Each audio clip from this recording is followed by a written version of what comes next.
UPSC इम्तिहान की एक नई कहानी एक और कामयाब तरीन नौजवान के साथ जिन्होंने कामयाबी हासिल किया है, जो जम्मू के हैं, हरनीत सिंह साहब हैं। और बड़ी खुशी की बात यह है कि अपनी मुकाम को, अपनी मंजिल को पाने के लिए वो जद्दोजहद, वो कोशिश जारी रही और बिल्कुल उसी कोशिश ने आज इन्हें कामयाबी जो है वो इनके कदमों में ला के रख दी। हरनीत सिंह साहब का पहला अटैम्प्ट था, कामयाबी नहीं मिली। दूसरा अटैम्प्ट दिया और उसमें कामयाबी हासिल कर ली। और बड़ी मज़ेदार बात इन्होंने मुझे ऑफ द कैमरा बताई कि पहले अटैम्प्ट में जब नहीं हो पाया तो 2 घंटे के बाद ही अपनी टेबल पे बैठ गए थे वापस पढ़ने के लिए। आज कई सारे अहम तरीन सवाल पूछेंगे हरनीत भाई से, जो आप नौजवानों की ज़िंदगी में 4 चांद लगा सकते हैं, जो आप नौजवानों को एक डेडिकेशन, एक मोटिवेशन दे सकते हैं। और हमारे साथ चनकिया IAS अकेडमी के डायरेक्टर ओवैस अली भट्ट साहब हैं, जो मुकम्मल तौर के ऊपर जम्मू कश्मीर में कई सारे ऑफिसर्स को बनाने में एक पॉजिटिव रोल प्ले कर चुके हैं। और जिन हाथों ने आज तक जो है, मैं ये मानूंगा कि कई सारे KS, KPS, IAS और IPS नौजवानों के मुस्तकबिल को बनाने में एक बड़ा रोल पॉजिटिव जो है वो प्ले किया है। हरनीत साहब, बहुत बहुत शुक्रिया आपका वक्त देने के लिए। मेरा पहला सवाल आपसे ये रहेगा कि यूपीएससी के इम्तिहान में 99% फेलियर क्यों रहता है, 1% सक्सेस रेट क्यों रहता है? अगर 100 बच्चा इम्तिहान दे रहा है, 2 बच्चे पास हो जाएंगे, बाकी रह जाएंगे, ये ऐसा क्यों हो रहा है? इसमें सबसे पहला रीज़न तो यही है कि क्या बोलते हैं, पोस्टिंग ही कम है जी। 6 लाख के करीब लोग देते हैं पेपर और 1100 एट मैक्सिमम पोस्ट होती हैं। पहला तो रीज़न वो है फेलियर का। दूसरा है कि 3 स्टेजेस हैं, कोई पता नहीं होता, जितनी भी तैयारी कर लो उसके बाद फिर भी किसी भी स्टेज पे कभी भी फेलियर फेस कर सकते हो। इंटरव्यू हो गया, मेंस हो गया, या तो प्रीलिम्स ही हो गया, कई लोगों से नहीं क्लियर हो। बिल्कुल बिल्कुल, तो ये 2 रीज़न है मेरे हिसाब से। हाँ हरनीत सर, पहला अटैम्प्ट आपने दिया, नहीं हो पाया।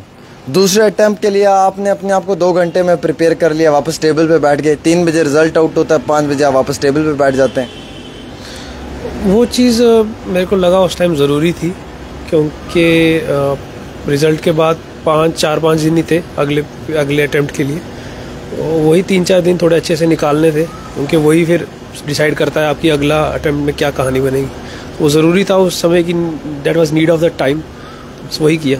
सर, कई सारे नौजवान जो हैं वो 2nd अटैम्प्ट में नहीं कर पाते, 3rd में नहीं कर पाते हैं, 4th में लगे होते हैं कोशिश करने कि अब इसमें कर लें। कई सारे डिप्रेशन में आ जाते हैं। कई सबको तो यही घर के जो ताने शाने हैं ये मार देते हैं, और कई सारे समाज के डर से जो वो फिरते हुए अलग अलग मुकामात पे नज़र आते हैं। ऐसी सिचुएशन में ख़ुद को कैसे मेंटली प्रिपेयर करना है? पहले तो किस्मत का काफ़ी रोल है, आपको ये समझने की ज़रूरत है कि किस्मत का काफ़ी रोल है। सब कुछ करके भी नहीं हो पाता कईयों का, तो एंड कई बार बहुत कम किए में भी सबका हो जाता है, सब कुछ हो जाता है। तो किस्मत का रोल काफ़ी है। बाकी घर वालों की सपोर्ट, समाज का तो चलो हम कुछ कर नहीं सकते जो बातें करेंगे, बट घर की सपोर्ट होनी चाहिए। एंड आपको अपना पता होना चाहिए कि मैं क्यों कर रहा हूँ ये पेपर, मैं किस लिए कर रहा हूँ, मैं क्या चेंज लाना चाहता हूँ। वही चीज़ आपको जब घड़ी आती है, जब टेस्ट होता है आपका मेंटली, वही चीज़ आपको प्रोपेल करती है आगे कि मैं क्यों कर रहा हूँ। सर, आपका सोशल मीडिया के साथ कितना लगाव था आपके इम्तिहान के दौरान में? नहीं, कोई लगाव नहीं था फिलहाल। तो मैंने सारे बंद करके रखे थे, अभी मैंने वापस खुद ऑन भी नहीं किए हैं सारे। तो सर, ये कितना टाइम आप पढ़ते थे, क्या टाइम बाउंड आपने रखा हुआ था अपनी स्टडी के लिए? ऐसे मैंने घंटे का भी काउंट नहीं किए, बट 8 घंटे में सोता था प्रॉपर।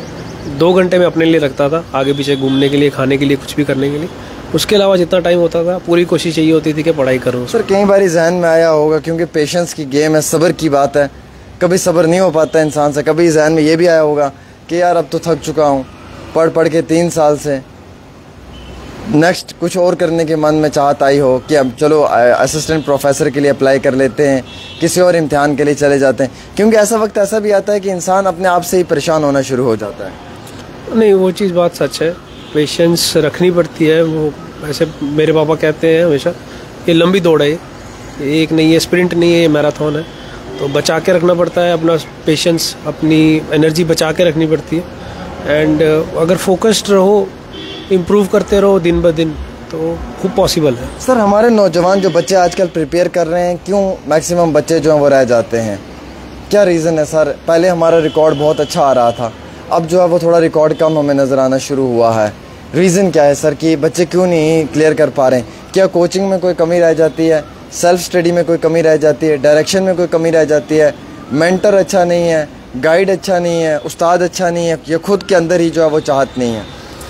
आपने सारे रीज़न खुद ही बता दिए मोटे मोटे तौर पे। मैं बोलूँगा पहले रिकॉर्ड अच्छा था, बीच में थोड़ी देर कम हुआ, बट अभी पिछले 4-5 साल से जितनी मेरी नज़र है रिज़ल्ट वापस अच्छा आना शुरू हो गया। इस साल भी 12 पीपल हुए हैं, तो वो ठीक है। बट वही है, अगर खुद कर सको सेल्फ स्टडी पे तब ठीक है, नहीं है तो कोचिंग एकेडमीज़ हैं, जैसे चाणक्य है और भी हैं, तो आप वहाँ पे मेंटरशिप प्रॉपर ले सकते हो एंड आपको डायरेक्शन मिल जाएगी। बाकी देखो मेहनत तो खुद बंदे की ही होती है, वो तो सबको करनी ही पड़ती है। सर ये क्या 10th-12th के बाद ही सोच लेना कि मैंने IAS करना है, मैंने UPSC करना है, या फिर UPSC के लिए जो ग्रेजुएशन मुकम्मल करने के बाद ये अपना आपको जो मेंटली प्रिपेयर करना है? आपने अपने आप को कब मेंटली प्रिपेयर किया था इस एग्ज़ाम के लिए? मैं तो कॉलेज के लास्ट ईयर में सोचा था, मैंने तैयार किया था अपने आप को कि मैंने करना है ये, तो फिर मैं प्लेसमेंट्स में भी नहीं बैठा था। बट वही बात है, जब जागो तभी सवेरा, तब कोई ज़रूरी नहीं है कि 12वीं के बाद ही सोचने की ज़रूरत है। सर क्या आप एक एवरेज स्टूडेंट थे या क्लास में इंटेलिजेंट थे? क्या एवरेज स्टूडेंट भी IAS कर सकता है, UPSC कर सकता है, या सिर्फ इंटेलिजेंट ही कर सकता है? नहीं, ऐसी कोई बात नहीं है। प्रीवियस ट्रैक रिकॉर्ड कुछ नहीं कहता। आप क्या कहते हो? मैं IIT से गोल्ड मेडलिस्ट हूँ, बट मेरा पहली बार में नहीं क्लियर हुआ। एंड जो लोग नहीं भी थे इतने ज़्यादा एकेडमिकली साउंड, उनका हो जाता है। तो ऐसी कोई बात नहीं है, किस्मत का रोल है। बट ये exam different type of preparation है रेदर देन जो नॉर्मली एकेडमिक होता है, उससे डिफरेंट है। तो ये कोई बात नहीं है कि जो इंटेलिजेंट है सिर्फ उसी का होगा, मेहनत की ज़रूरत होती है, बस वही बात। हाँ सर, आपका भी एक बहुत बड़ा रोल रहता है बच्चों के मुस्तकबिल को बनाने में। और वैसे सर आप चाणक्य को काफ़ी लंबे अरसे से रन कर रहे हैं, हरनीत भाई के कांटेक्ट में थे आप, हरनीत भाई ने आपसे स्टडी मटेरियल चाहा, आपसे जो जो चीज़ें चाहिए आपने इन्हें प्रोवाइड की। इनकी जर्नी में भी आपका एक रोल रहता है। लेकिन मैं सवाल करूंगा उन नौजवानों की जिनको चाहता है कि हम कुछ कर पाएँ, हम UPSC करें, एकेडमिक उनकी बड़ी वीक रहती है, लेकिन आगे जाके कॉलेज के टाइम में उनके जहन में ये आता है कि हमें अब UPSC करना है, क्योंकि अपने कंपनी को देखकर, अपने दोस्त यारों को, अपनी सोसाइटी को देखकर। वैसे बच्चों के लिए भी आप कुछ कर पाएंगे या सिर्फ जिनका एकेडमिक अच्छा है उन्हीं के लिए कुछ करना है? नहीं, ये UPSC जैसे इन्होंने बोला है कि ये गोल्ड मेडलिस्ट थे, इन्होंने UPSC पहला अटेम्प्ट, हालांकि पहला अटेम्प्ट क्लियर करना, इंटरव्यू स्टेज तक जाना और इंटरव्यू स्टेज पे क्वालिफाई ना होना और फिर 3 घंटे में वापस बुक्स पे बैठना, अपने आप में एक ऐसी इंस्पिरेशन है जो बच्चों को लेनी चाहिए कि एक बच्चे को इसमें हर सूरत में तैयार रहना चाहिए रिजल्ट के लिए। दूसरा, ये जो बच्चा एकेडमिक्स से ज़्यादा कोई ताल्लुक नहीं है इसका, एकेडमिक्स इन द सेंस कि अगर कोई बच्चा तैयारी करना चाहता है, टाइम का मैनेज कर पा रहा है, जो इसमें सिलेबस है उसको कवर कर पा रहा है टाइम से, बहुत इंपॉर्टेंट है कि पेशेंटली बैठा हुआ है। जैसे भागने वाली पढ़ाई तो है नहीं, रेस नहीं है ये, इसमें बिल्कुल स्लो चलना है, और जो इसमें पेशेंस रख पाता है, कंसिस्टेंसी बना पाता है, वो इसमें क्वालिफाई करता है। तो इट डजेंट मैटर कि आपके एकेडमिकली कैसे रहे हो आप पीछे। अवैस सर, मेरे जहन में एक सवाल है। जैसे सर ने कहा कि लाखों की तादाद में बच्चे फॉर्म्स फिल करते हैं, but at the end of the day 1000 ही बच्चा जो है 1100 जो भी उनका रेट है उस मुताबिक उस बच्चे को सिलेक्ट कर लिया जाता है। हर एक इंस्टीट्यूट की कोशिश रहती है कि हमारे यहाँ से ज़्यादा बच्चा निकले। मार्केट में 100 इंस्टीट्यूट ओपन हो चुके हैं। कितना डिफ़िकल्ट चैलेंज है आपके लिए ये कि मैं चाहता हूँ कि मेरे इंस्टीट्यूट से ही 10 बच्चे होने चाहिए, 10 प्रोडक्ट होने चाहिए। दूसरा चाहता है कि उसी के इंस्टीट्यूट से 10 बच्चे जो हैं वो काबिल होने चाहिए और वही कामयाब होने चाहिए। तो आप कैसे इस सिचुएशन को देखते हैं? आप के इदारे के लिए या बाकी कोचिंग इदारों के लिए कितना आज के टाइम में एक डिफ़िकल्ट फेज़ है? देखिए, मेरे चाहने से तो मतलब मेरा अगर मेरी चाहत आप देखोगे तो मैं तो चाहूँगा कि अगर 1000 की सीट्स है तो 1000 की 1000 मेरे इंस्टीट्यूट से निकले। बट वो डिपेंड करता है कि मैं कितनी मेहनत करता हूँ उन बच्चों पे। जैसे मैंने क्लासरूम टीचिंग कैसे दी है, टीचर्स कैसे लाए हैं, मैं उनको बुक्स कैसी प्रोवाइड करता हूँ। जैसे हरनीत ने यहाँ टेस्ट लिखे हैं तो वो टेस्ट टाइमली इवैल्यूएट करना, क्वालिफाइड लोगों को लाना, वो इनके साथ बिठाना, इनको हेल्प करना, तो ये एक प्रोसेस है। मतलब जितना इस प्रोसेस को मैं साउंड करूंगा, जितना अच्छा एक बच्चे को प्रिपेयर कराऊंगा, उतना अच्छा मेरे पास रिजल्ट आएगा। डजंट मैटर वो दिल्ली में इंस्टीट्यूट है, जम्मू में है, कलकत्ता में, कहीं पर भी हो। अगर मैं मेहनत करूंगा बच्चे पे तो मेरे से ज़्यादा, मतलब मेरे यहाँ से ज़्यादा बच्चे क्वालिफाई होंगे। और मैं ये समझता हूँ कि अगर दूसरे इंस्टीट्यूट भी, जैसे मैं मेहनत करूँ, दूसरा इंस्टीट्यूट 10 इंस्टीट्यूट है, 10 के 10 मेहनत करेंगे, हम as a whole Jammu Kashmir को ज़्यादा से ज़्यादा क्वालिफाई कराएंगे। क्या एक्सपीरियंस है, आपने क्या सीखा ऐसे यानी कि काबिल तरीन नौजवानों से मिलकर आपने क्या सीखा और क्या सिखाया? मतलब इनसे बहुत कुछ, हर एक इंसान जो क्वालिफाइड इंसान होता है इनसे बहुत कुछ सीखने को मिलता है। अभी आप और हम बैठे हुए थे इनके साथ, आपको भी पता चल गया होगा जब ऑफ द रिकॉर्ड हम इनसे बात कर रहे थे, इन्होंने जैसे मैं बोल रहा हूँ कि इनका स्ट्रगल तो बहुत सारा रहता है। 2020 से तैयारी कर रहे थे, 2024 में ये क्वालिफाई किया है। ये 3-4 साल तो अभी स्टेज पे जाएंगे, बच्चों से बात करेंगे, ये वो स्ट्रगल जो इन्होंने किया होगा इस फेज़ को, ये तो बोलेंगे भी नहीं कि मैंने क्या क्या किया है। ये अच्छी अच्छी चीज़ें बोलेंगे कि आपको ये मिलेगा, आपको ये जब मतलब बेसिकली टाइम मैनेजमेंट हो, कंसिस्टेंसी हो, किस तरह क्या फॉलो करो, सिलेबस के बारे में बोलेंगे। बट ये सारे बच्चों को ये भी समझना होगा कि 2-3 साल का मेहनत है ये, और वो 2-3 साल मतलब 1000-1200 दिन इन्होंने बुक्स पे बिताए हुए हैं। तो इनसे हमें ये सीखने को मिलता है कि कंसिस्टेंसी कितनी इंपॉर्टेंट चीज़ है, इसमें टाइम को कैसे मैनेज किया है।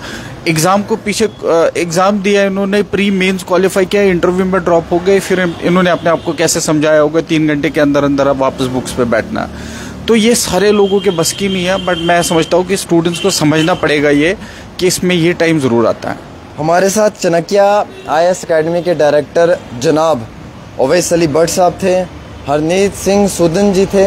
मैं मुबारकबाद पेश करता हूं सर आपको और आपकी कामयाबी को और आपके पेशेंस को, क्योंकि ये जो 3 साल का पेशेंस का टाइम होता है सर, ये नहीं हो पाता है। लेकिन आप जैसे एस्पिरेंट्स दिन रात बैठकर कामयाबी हासिल करते हैं और आप जैसे उस्ताद जो हैं वो मेहनत करवाते हैं, तो यकीनन तौर के ऊपर मुस्तकबिल में 4 चांद लगेंगे। IAS अकेडमी चनकिया ने हमेशा बेहतरीन रोल प्ले किया है और इस तरीके के बेहतरीन जितने भी एस्पिरेंट्स हैं उन्होंने हमेशा अपने उस्ताद का नाम जो है वो रोशन करने में कोई कमी नहीं छोड़ी। अपने घर परिवार का नाम रोशन किया है, किया अपने जम्मू का नाम रोशन किया, अपने उस्ताद का नाम रोशन किया, अपने इदारे का नाम रोशन किया है।